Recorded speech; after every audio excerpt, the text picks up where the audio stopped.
Eu sou a Cristina, este é o Relivrando e hoje eu vim conversar com vocês sobre A Boa Terra, da Pearl Buck. Bem-vindos!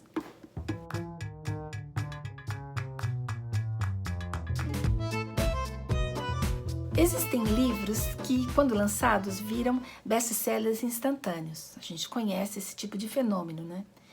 Conhece aquele livro que faz tanto sucesso que automaticamente vira filme e que depois acabam levando os seus autores a ganhar um Nobel, né? Por causa desse livro. Só que, de repente, esses livros evaporam, somem do mercado, ninguém mais lê, ninguém mais fala deles e as editoras acabam não investindo mais em novas edições. E A Boa Terra é exatamente um exemplo desse tipo de livro. E eu fiquei sem entender o porquê isso aconteceu.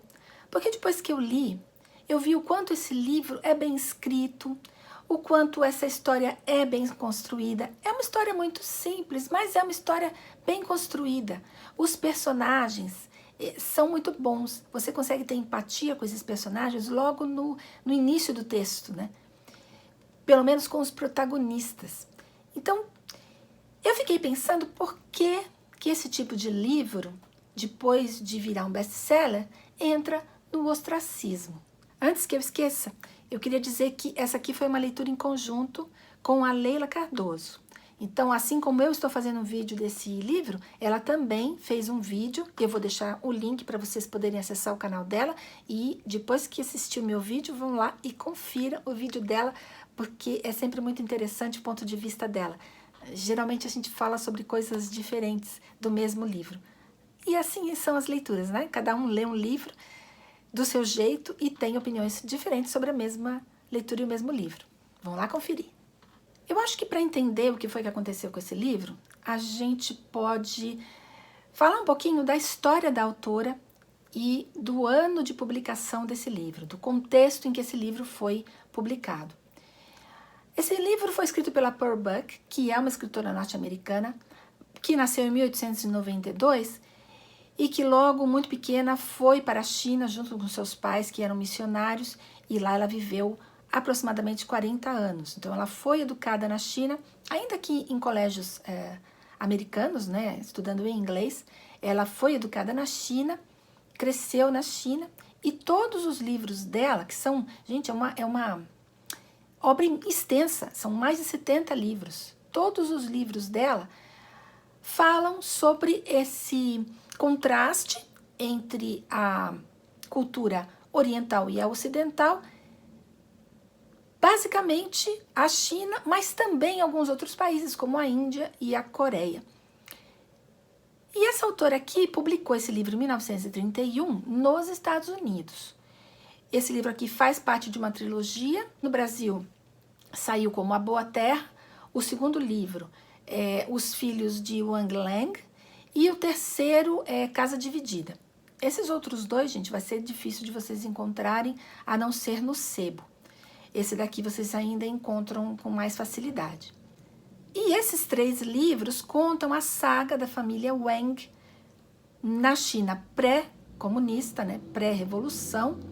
Uma família muitíssimo pobre, de agricultores, de pessoas que viviam da terra, e principalmente a história do Wang Lang, que era o dono da terra, era o filho do dono da terra, uma terra em decadência, e que constrói uma nova família a partir do trabalho, do seu esforço na terra.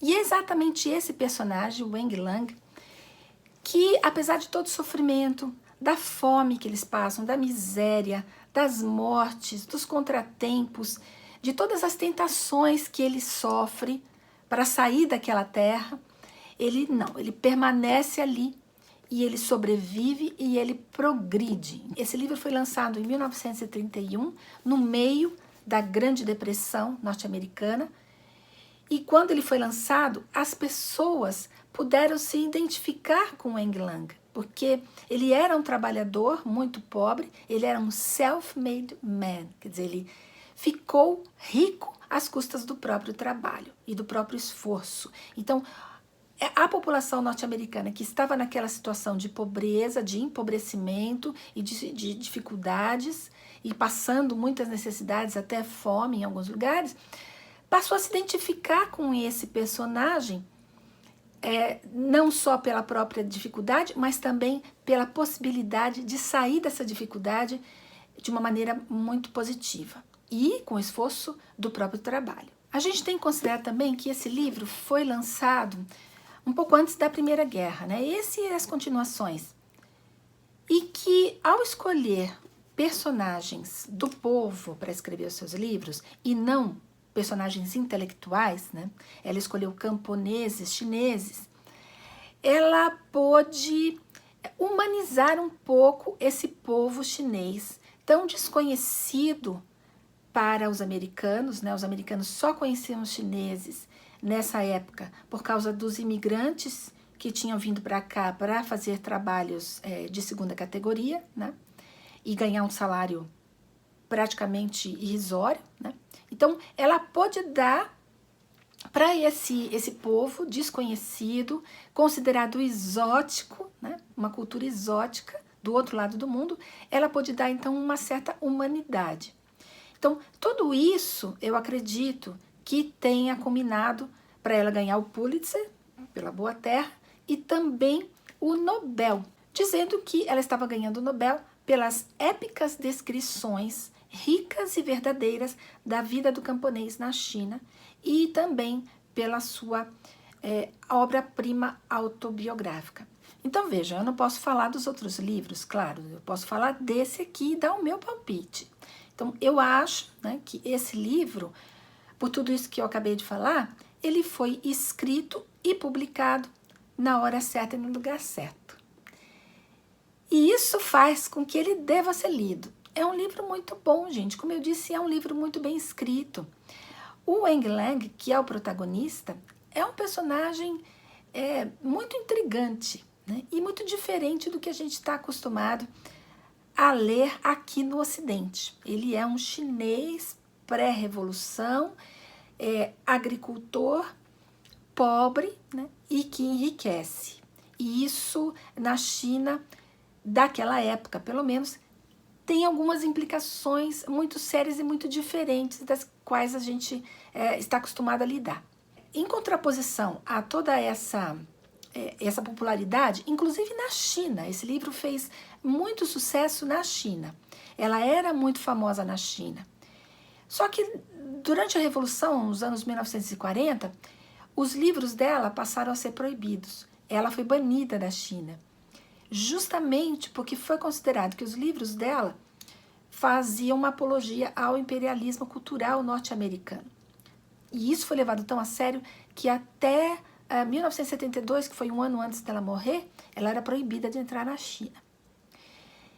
E eu acho que isso se deveu um pouquinho ao filme. Eu acho que foi um pouco mais por causa do filme do que em relação ao próprio livro. E isso, claro que a Pearl Buck não podia prever.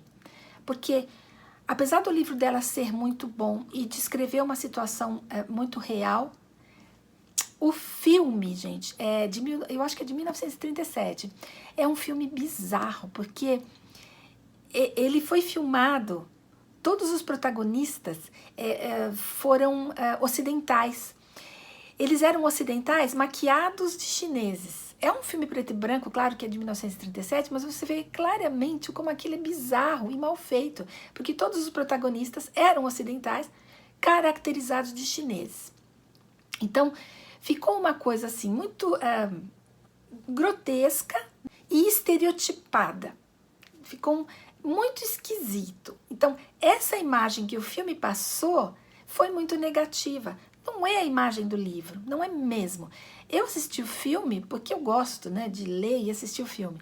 Mas não é um filme que eu recomendo, porque é muito estereótipo, é muito estranho. E essa imagem negativa provavelmente caiu muito mal nos ouvidos, né, e na avaliação do povo chinês. Eu acho que tem ainda um detalhe que eu acho que é mais importante ainda da minha opinião, tá bom? Muito pessoal, que faz com que esse livro, A Boa Terra, seja menos lido hoje. Eu tenho lido algumas outras autoras chinesas, dessa vez são chinesas e não americanas, ou se são americanas, são filhas de chineses, né? Que escrevem sobre esse mesmo período em que a Pearl Buck escreveu, que é o período pré-revolucionário na China, tanto no contexto urbano quanto no contexto rural. Eu vou deixar aqui 2 links para 2 vídeos que eu fiz.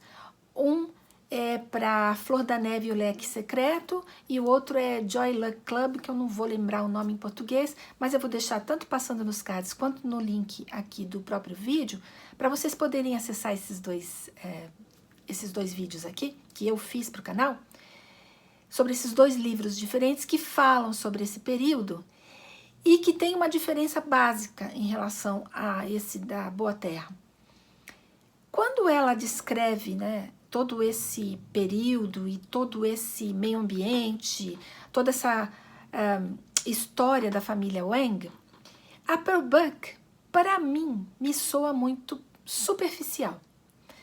Ela vai citando as coisas que acontecem e ela vai falando muita coisa sobre a cultura chinesa e ela não desenvolve o tema. Então, por exemplo, o Wang Lang casa com uma escrava de uma casa muito rica. Ela era escrava do cara mais poderoso da cidade. Então, ele casa com essa mulher. Ele é de uma família pobre e casa com uma escrava, né? Aliás, gente, essa personagem é uma das melhores personagens do livro. Eu fiquei muito chateada porque a Pearl Buck não explorou mais essa personagem. E aí é que vem a minha crítica. Ela poderia ter explorado um pouco mais e explicado pra gente como é que uma pessoa na China, daquela época, se tornava escrava. E se tornando escrava, qual que era a situação dela e o tipo de comportamento que ela aprendia a ter para poder sobreviver. Quais eram as implicações dela casar e sair dessa situação de escravidão e enriquecer, né? Então, me faltou um pouquinho no livro da Pearl Buck esse contexto cultural. Eu não espero um livro como esse nenhum estudo antropológico, não é isso. Mas eu espero um pouquinho mais de contextualização, que talvez lá em 1931 não fosse tão necessário. Mas hoje, com toda essa integração cultural que há, principalmente aqui nos Estados Unidos, dos chineses, dos asiáticos de uma maneira geral vindo para cá, isso se faz mais necessário. E essas autoras conseguem fazer isso de uma maneira muito mais profunda. Talvez por pertencerem, né, a famílias chinesas e poderem falar com um pouco mais de propriedade. Não sei. Isso eu não sei por quê e como. Mas isso acontece. Então, isso é uma coisa que eu senti falta. E eu vou chutar, né, vou dar aqui meu palpite, achando que talvez isso faça com que ela hoje seja menos lida, porque há outros livros que abordam o mesmo tema e que fazem isso com um pouco mais de profundidade cultural.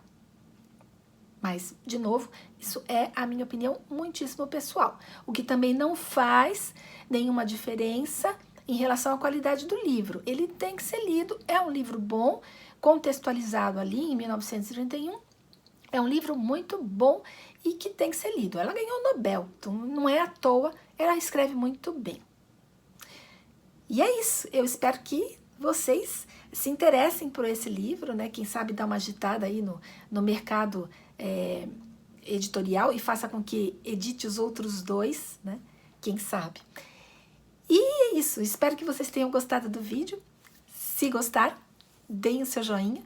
Se não são inscritos, aproveitem para se inscrever e ajudem a divulgar o canal, gente. Olha, o canal está crescendo e eu estou muito feliz com isso. E agradeço muito a todos vocês que têm assistido e feito comentários, porque esse é o objetivo do canal.